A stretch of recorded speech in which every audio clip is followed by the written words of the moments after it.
Amin Fakiri to give a short statement. Thank you. A little cold too, Brother Umar. It's cold, but Afghanistan is cold too, right? Yeah. Well, I want to start by saying, in the name of God, the most merciful and the composition. My name is Amin Fakiri. I'm from Afghanistan. I'm a community leader here in Rhode Island. And we are here voicing the tragic event that happened in the capital of the United States. It was heinous. We condemned it with the strongest words. And I want to start by saying that a quote from President Reagan that said that you can go to Europe, you can go to so many other countries, but you cannot call yourself a European or someone, a Norwegian or anything. But if you come to America, you can call yourself an American. That is the reason we are here today. We are here, we have gathered as a community to condemn the heinous act that one person committed in Washington D.C. And the president went on and called my country so many names. He has to keep in mind that we are 40 million people living in Afghanistan. One person committing such a heinous problem does not represent Afghanistan, the communities that live across the United States. In large numbers, Afghans have come out and they have condemned this heinous act. The community in California and Texas, so many communities came out and they condemned it, and we condemn it again and again and again. And we call on President Donald Trump and the immigration and ICE to let those alone who are here legally in this country. Let me remind you that Afghans in this country have arrived legally through the Operation Allies Welcome, which was conducted, the biggest airlift operation in the United States history. Every Afghan that is here has papers. They have gone through a very tense vetted process. They have been vetted. The process has taken place everywhere when they enter the United States. Don't call us illegal immigrants. We are legal. We are trying to make a living. We are trying to make a good life. And let me tell you, my kids, I have 6 kids. They have adopted to the American society. My kids have become so Americanized in the past 4 years we have been here that they hardly speak their language now.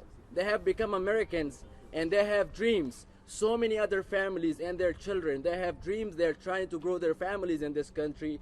And just by the president saying such words to my country and taking it, out there, it has made it very hard for students in schools and high schools and communities to be looked down on.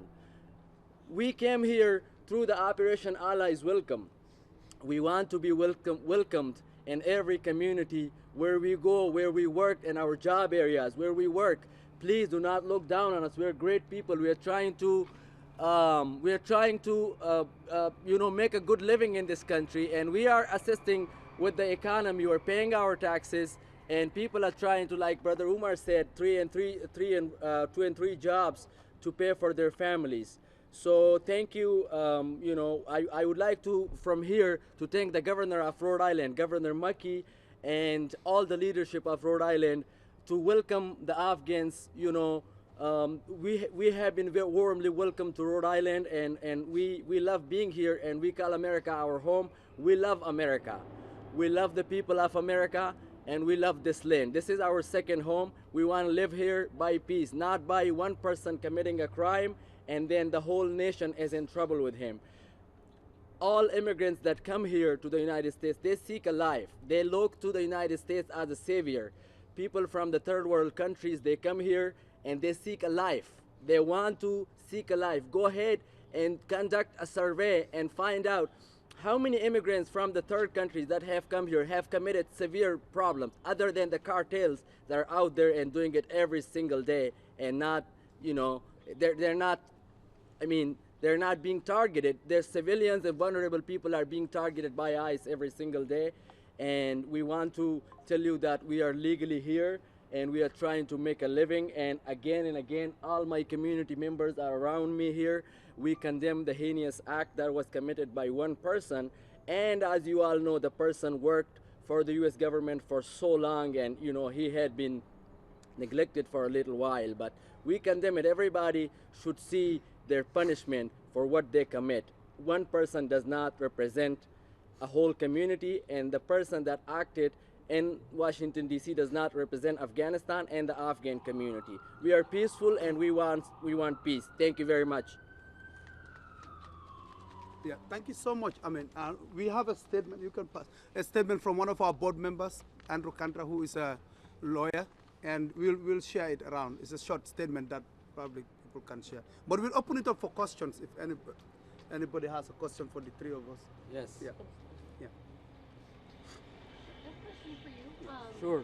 Have you or your family experienced any harassment or negativity as Afghan immigrants since the events last week?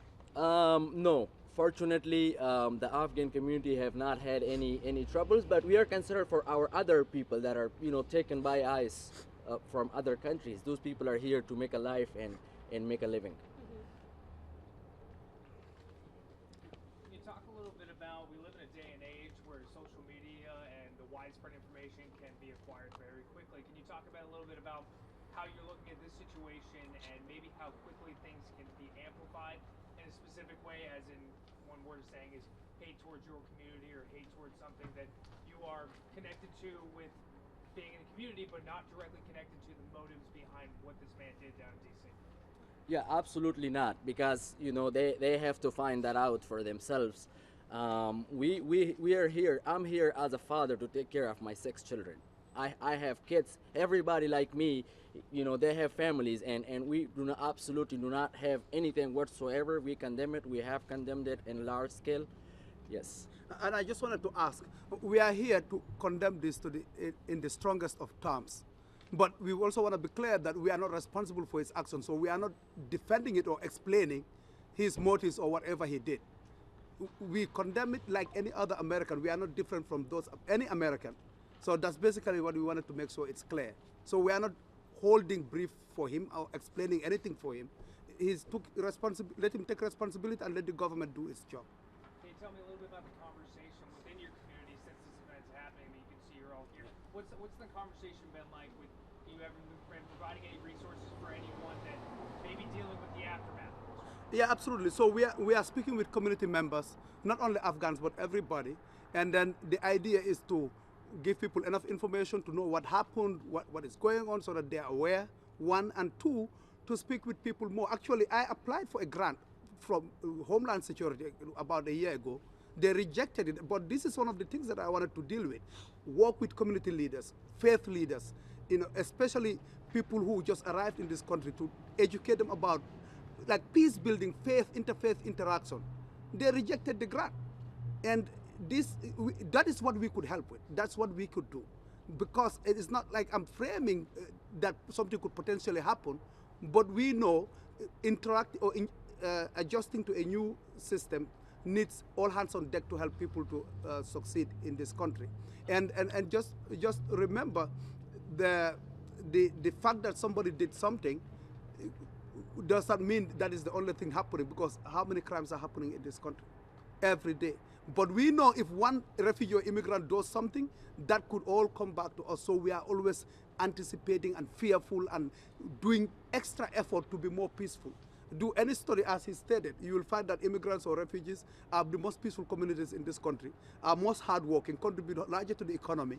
Every parameter, every item that you find in every study, you will see that immigrants and refugees are at the top. Yeah.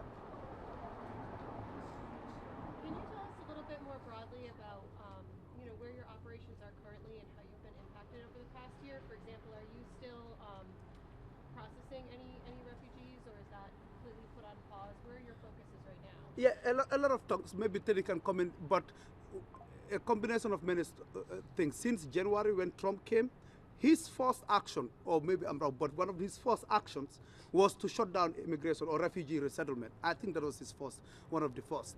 And since then, we've been living in fear and struggle to operate. Some community members are afraid to come here to the center. So we have to do home visits, outreach, to reach out to people where they are, meet them where they are.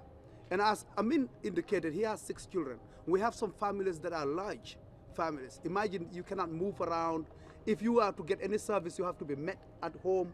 We have a very small staff pool, less than 20 staff, that cannot be traveling to over 3,000 individuals across the state. So it's been a struggle. Funding has been cut, every funding from the federal government, except the things that have to do with resettlement, which has not been happening, has been cut. Even funding that was already released has been frozen. Like we have an EPA grant that deals with lead paint and dealing with asthma, like environmental issues with housing, that has been frozen, and they ignore court orders to support refugees and immigrants. So those are things that we've been going through. Refugee resettlement has completely been shut down, except for South Africans, South African whites, that he's opened it up to. So basically, everything has been racialized in immigration and refugees. That's why personally I call this not anti-immigration, it's anti-non-white. It's basically a racist activity that Trump is doing to attack anybody who is non-white, and that I think that is racist in nature. And Americans don't agree with that. Americans don't support that. So we want to call on every American to speak out to condemn this racist action of what is happening.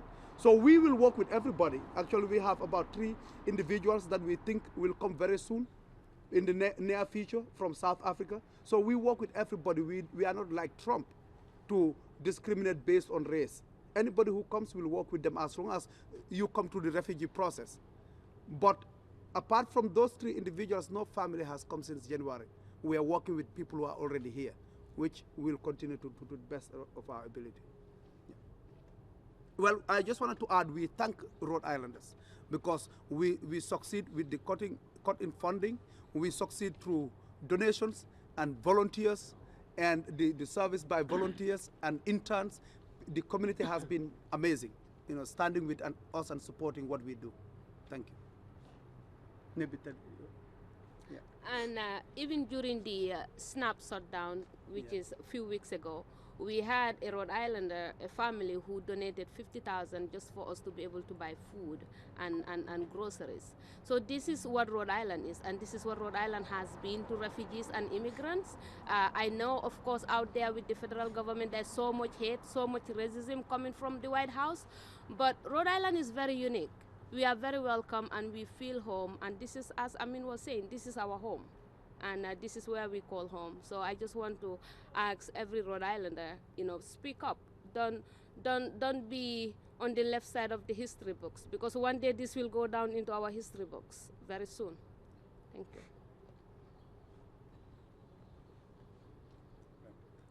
Well, thank you, everyone.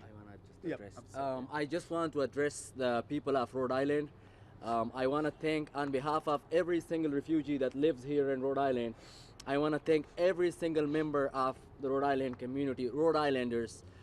They have welcomed us warmly, and we are so grateful and thankful to be here. Thank you. Well, thank you, everyone. Thank